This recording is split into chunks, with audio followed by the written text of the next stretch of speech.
Basically, I was the surprise kid in my family. My parents only planned to have one kid, but then I came along by accident. The wild part?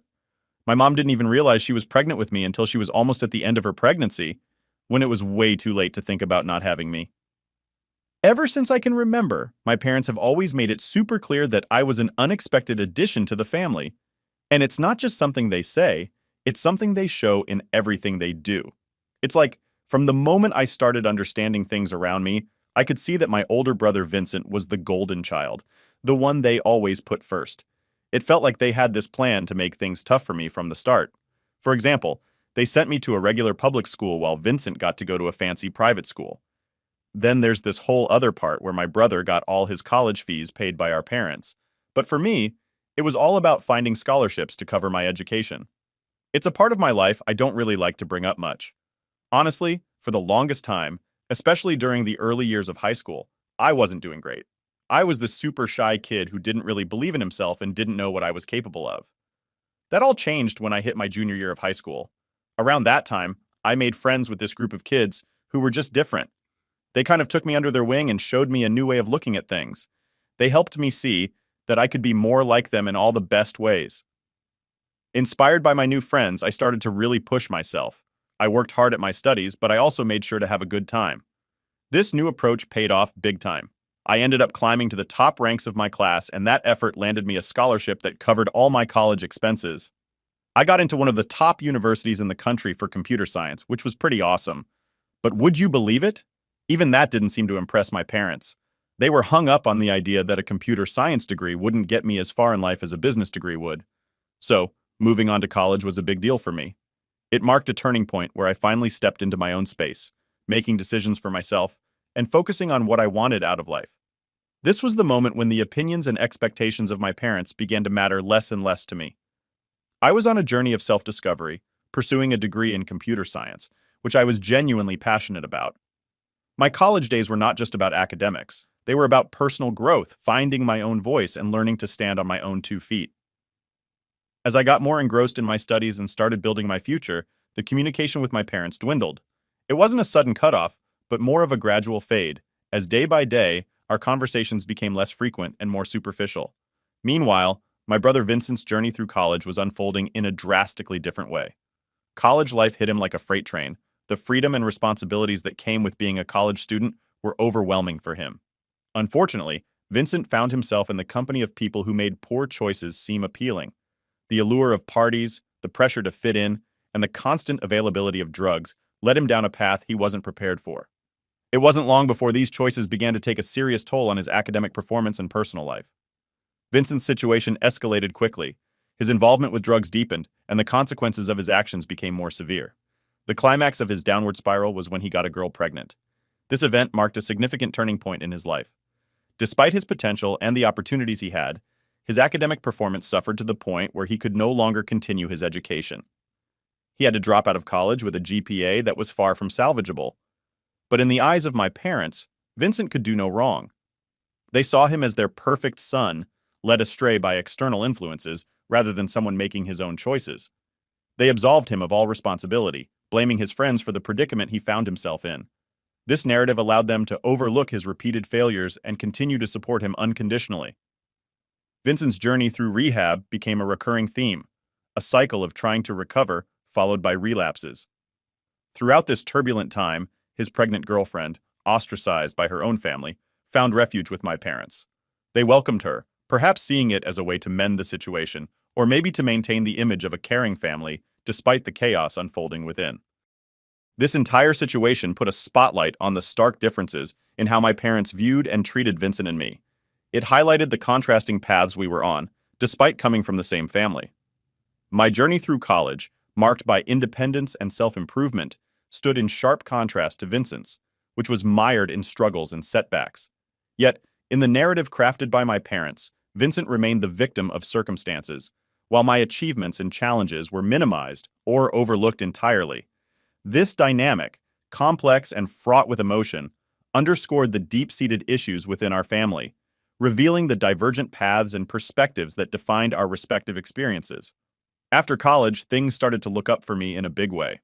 I snagged an awesome job right out of the gate, while Vincent found himself flipping burgers at McDonald's. Time kept on rolling, and as it did, the same old patterns played out in my family. My parents kept finding reasons to criticize me, no matter what I achieved, while Vincent could do no wrong in their eyes, despite his continued missteps. It was like being stuck in a never-ending loop of unfair comparisons and misplaced priorities. Then, one day, something inside me just clicked. I'd had enough of the imbalance, the unfair treatment, and the endless cycle of negativity. So, I made a quiet decision for myself. I didn't make a big scene or have a dramatic confrontation. I simply stopped reaching out to my parents. And perhaps unsurprisingly, they didn't make any effort to bridge the gap either. It was as if our mutual silence sealed the decision, marking a new chapter in my life where I moved forward without looking back. Around this time, I threw myself into a new venture. Along with a few friends from college, I started working on launching my own business. It was an exciting, all-consuming challenge that hardly left me any time to dwell on family dramas. This project was more than just a job. It was a passion that fueled me, a dream that we were turning into reality. As I was pouring my heart and soul into this business, life threw me another beautiful curveball. I met the woman who would become my wife. We got married, and before long, we welcomed our first child into the world. My life, which had once been overshadowed by familial tensions and unmet expectations, had transformed into something truly wonderful.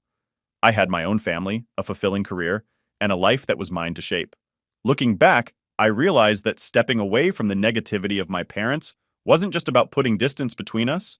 It was about giving myself the space to grow, to build a life filled with love, success, and happiness. My journey wasn't without its challenges, but every step, every decision, led me to a place I could genuinely call heavenly. With the business hitting its stride and marking a solidly successful second year, something pretty unexpected happened. Our success story made it into an interview that was broadcasted, showcasing us young entrepreneurs and our journey in the world of startups. It seemed like this public recognition was the wake-up call my family needed to remember that, oh yeah, they had another son. Out of the blue, my phone started blowing up. Calls, texts, you name it, all from my family who, until now, had been pretty much out of touch. They were all cheers and congratulations, showering me with praises for the success I had achieved. And then, a message from my mom that really took me by surprise. For what felt like the first time, she expressed her love for me in a text and even extended an invitation to come over for dinner. Honestly, my first thought was to pass. Why dive back into that emotional whirlpool, right? But then, I found myself hashing this out with a partner from my business, someone who'd been through the thick and thin of it all with me. He suggested something I hadn't considered, that I should go to that dinner, not for them, but for me. For an ego boost, sure, but also as a kind of vindication for all the hard work, the struggles, and the times I felt overlooked or undervalued by them. His perspective hit me in a way I didn't expect. It made me realize that, in a sense, I deserved this moment. This wasn't just about showing off or rubbing success in anyone's face. It was about acknowledging my journey, the battles I'd fought, and where I'd managed to get myself through sheer determination. His words reminded me that sometimes it's okay to take a moment to let the significance of your achievements really sink in, especially in front of those who might have doubted you the most. They're calling, texting, acting all nice and stuff. I couldn't help but think, they're probably going to ask me for money. And to be honest, I started cooking up this plan in my head on how to handle that situation. I was pretty much set on not giving them any money because, well, they haven't been the nicest people to me. In my head, I thought this could be my moment to sort of show them I made it without their help, you know? But then, I shared this whole plan with my wife, thinking she'd be on board with it. To my surprise, she wasn't cool with it at all.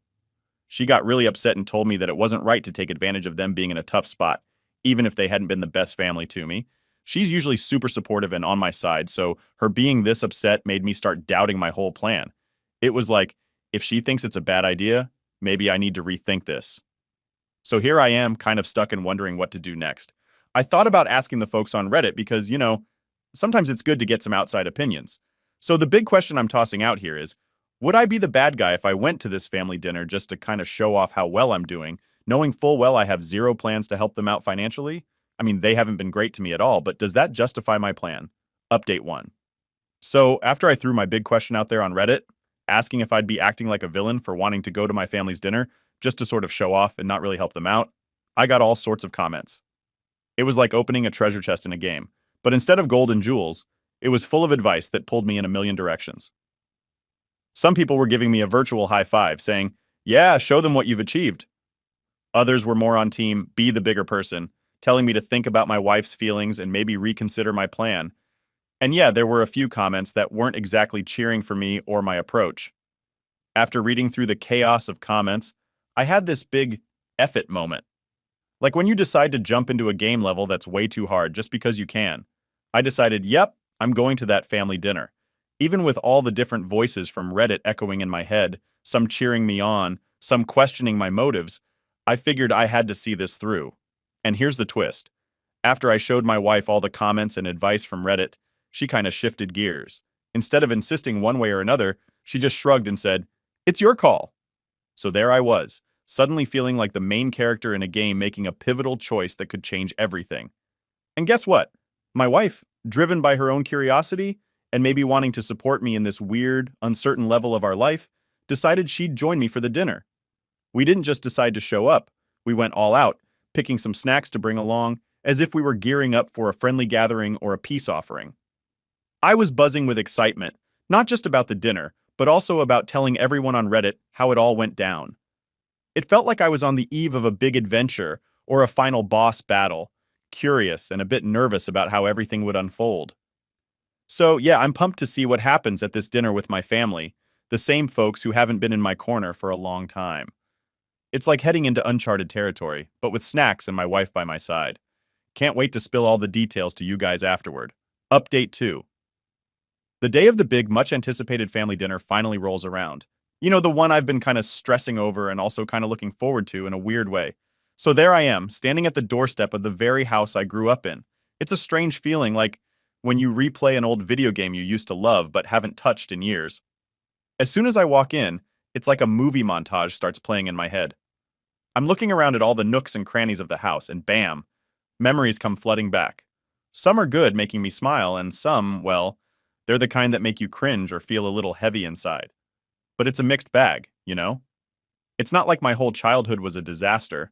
There were definitely some golden moments in there, too. Then, guess who greets us at the door? My sister-in-law. Yeah, that's right. My brother ended up marrying the girl he got pregnant back in college. And now they've got 2 kids running around, making the family even bigger. It's kind of wild to see how much has changed. And yet, stepping into the house, it feels like no time has passed at all. It's a whirlwind of emotions, and I'm just there, trying to keep up with everything that's going through my head. Imagine stepping into a room that's packed with all kinds of emotions, like the first level of a new game where you're not quite sure what to expect, and then out of nowhere, this tiny bundle of energy, your niece, comes sprinting over to you.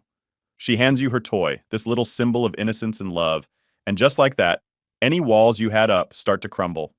Your heart goes from solid ice to warm butter in a split second. But then, the grown-ups enter the scene.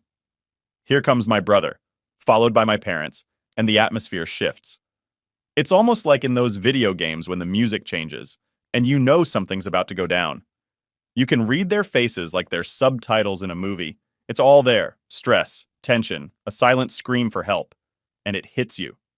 These are the very same people who doubted you, who once made you feel like you wouldn't amount to much. Yet here they are, the ones who seem to have hit a standstill in their own lives. So we all sit down trying to act normal, sipping coffee like it's a potion to ease the awkwardness. The conversation is all over the place, bouncing from topic to topic with my parents laying it on thick with the sweetness. It's an odd feeling, like being in a sitcom where the characters' lives have taken a turn you didn't see coming. You're sitting there, coffee in hand, surrounded by the same walls that witnessed your lows and highs, and it's surreal. These moments of kindness from my parents, it's so different from what I've grown accustomed to over the years. It's like stepping into an alternate reality where everything you knew is flipped on its head. Imagine you're playing a video game where you suddenly unlock a new chapter you didn't know existed. That's kind of what this family dinner felt like. As we're all sitting there chatting over coffee, I could almost see the effort on my parents' part to fast forward through years of distance and coldness.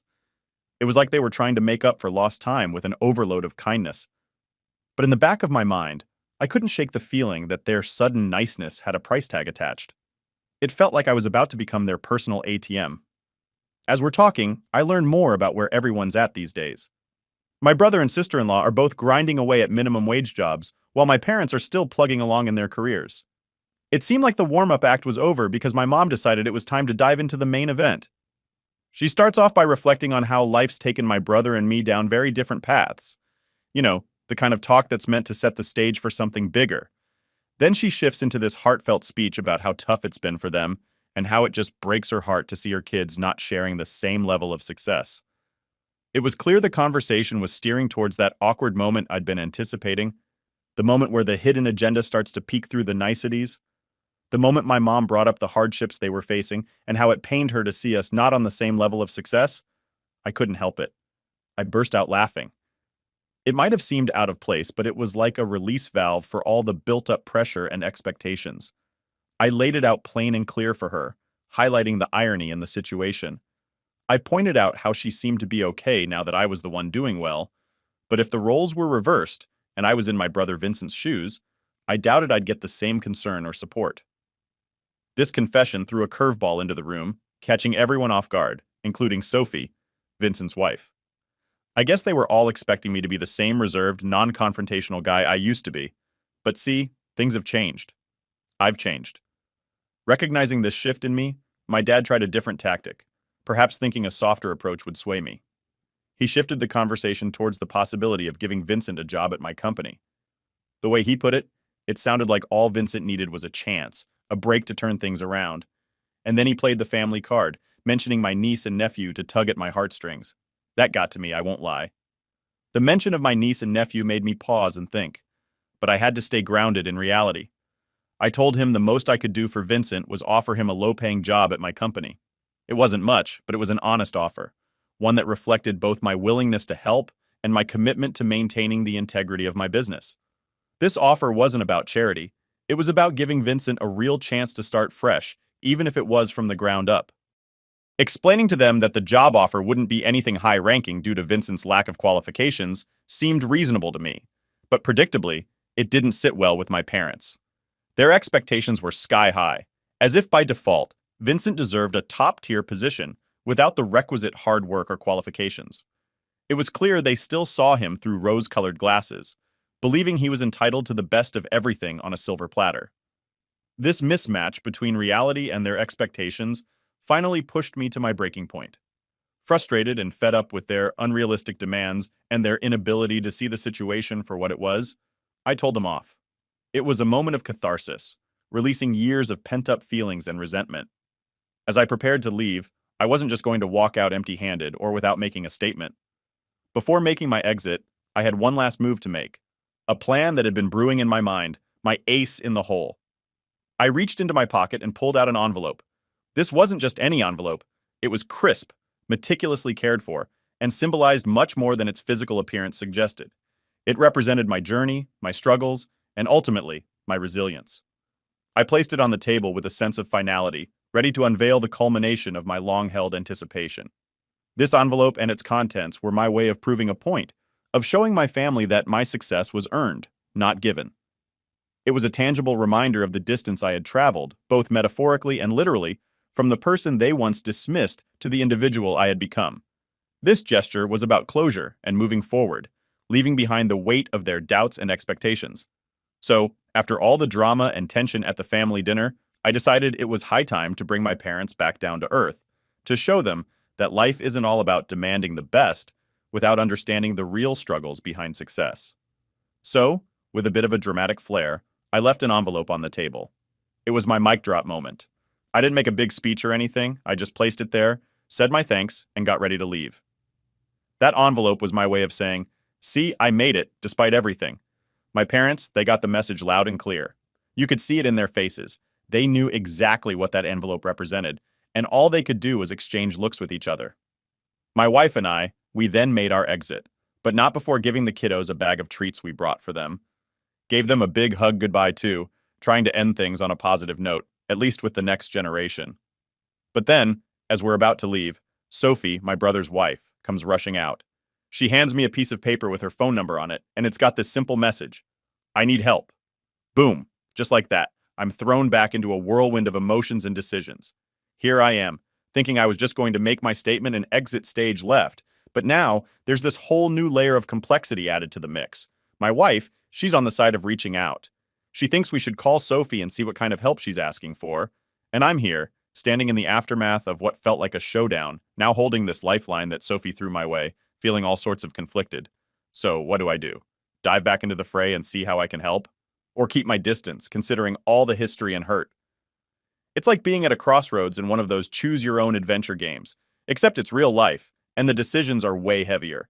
Any advice would be super appreciated right now. Update 3. Hey, everyone. I realized I hadn't updated this thread for a while because honestly it sort of slipped my mind. But I'm back now and I've got quite the update to share with all of you. So, after giving it some thought, I decided to reach out to Sophie. She opened up to me about feeling trapped ever since she got pregnant with my nephew. She'd been wanting to leave for a long time but didn't have the means to do so. She expressed a desire to work at my company, saying she was willing to start at any position, just to get out and start anew. I couldn't just stand by. I offered her a job and also decided to give her some financial support for the kids. Sophie has turned out to be an incredible person, and this decision has only reinforced that view. In just 3 months on the job, she's shown so much progress. I'm genuinely impressed by her dedication and work ethic. It's becoming clear that she could be a great asset to our company, especially if she can finish her last semester of college, which she had to abandon when she had my nephew. Helping Sophie has been a rewarding experience, not just in the sense of doing good, but seeing real potential being unleashed. It's a reminder of how a little support can go a long way in transforming someone's life. I'm looking forward to seeing her continue to grow and contribute to our team, and I'm glad I could play a part in her journey. It's been a bit of an unexpected turn in my own story, but one that I'm proud to be a part of. Sophie's been making strides not just at work, but also in her personal life. She's been squirreling away some of her earnings with the aim of hiring a lawyer for a divorce. Watching her take these steps has been pretty inspiring. It's clear she's determined to turn her life around. I'm thinking about giving her a bit of a financial boost to help with the lawyer fees, but I want to wait a few more months. It's not that I doubt her intentions, but I just want to be absolutely sure she's as committed and genuine as she appears to be. Up till now, she hasn't let Vincent or my parents in on the fact that she switched jobs. Frankly, as long as she's contributing financially, they don't seem to bother much about the specifics. In the meantime, I've gone ahead and set up a trust fund for my nieces and nephews. It's something for them to look forward to, a bit of security when they turn 20. Also, once Sophie gets the divorce finalized, I'm planning to cover the costs for her to finish her last semester of college. I believe this can significantly change her trajectory, not just career-wise, but in her overall capability to provide a stable, nurturing environment for the kids. I guess this might not be the kind of update everyone was expecting, but from where I'm standing, it feels like a positive step forward. It's been somewhat full circle for me, being able to lend a hand to someone facing challenges I can personally relate to. Sophie has shown a lot of drive and initiative, qualities that I admire and see a lot of potential in. My hope is that she continues on this path, achieving her goals and ensuring a better future for my nieces and nephews. They deserve a chance at a good life, free from the shadows of a dysfunctional parent-child relationship. Update 4. All right, buckle up because this update's a roller coaster. After my last post, things took an unexpected turn. For the better, I think. Sophie's been killing it at work. Seriously, she's like a sponge, soaking up everything we throw at her. It's been a few more months, and her growth in the company is nothing short of inspiring. The kids are doing great too. They've adapted well, and it's amazing to see them happy and thriving. But here's the thing. During a casual dinner with Sophie and the kids, my brother Vincent shows up unannounced. Yeah, talk about drama. He's sober, first time in what feels like forever, and he's here not to cause a scene, but to talk to Sophie. I was skeptical, to say the least, but I decided to give him the floor. Vincent starts with an apology, one of those heart-wrenching I've seen the error of my ways kind of apologies. He's been clean for a while now, attending meetings, and genuinely working on himself. He wants to be a part of his children's lives, not to disrupt, but to contribute positively. Sophie's cautious, understandably so, but she agrees to start with supervised visits. Meanwhile, my parents, hearing about Vincent's turnaround, are all over him again, praising his efforts. It's a bit much, honestly, but if it keeps him on the straight and narrow, who am I to complain? Here's where it gets interesting for me. My business is booming, more than we ever dreamt. With Sophie's newfound skills and my team's hard work, we're launching a new project that's got everyone buzzing. It's surreal, to be honest. As for my relationship with my parents and Vincent, it's complicated. There's a lot of history there, a lot of hurt, but seeing Vincent trying, really trying to make amends, it's opened up something in me. I'm cautiously optimistic. We've started having monthly family dinners. It's awkward, sure, but it's a start. And amidst all this, my wife and I are expecting our second child. Life's full of surprises, huh? It feels like we're at the beginning of a new chapter, and I'm here for it, ready to see where this goes. So to everyone who's been following this saga, thanks for the support, the advice, and for just being there. It's been a wild ride, but I feel like the journey's just getting started. Who knows what the future holds?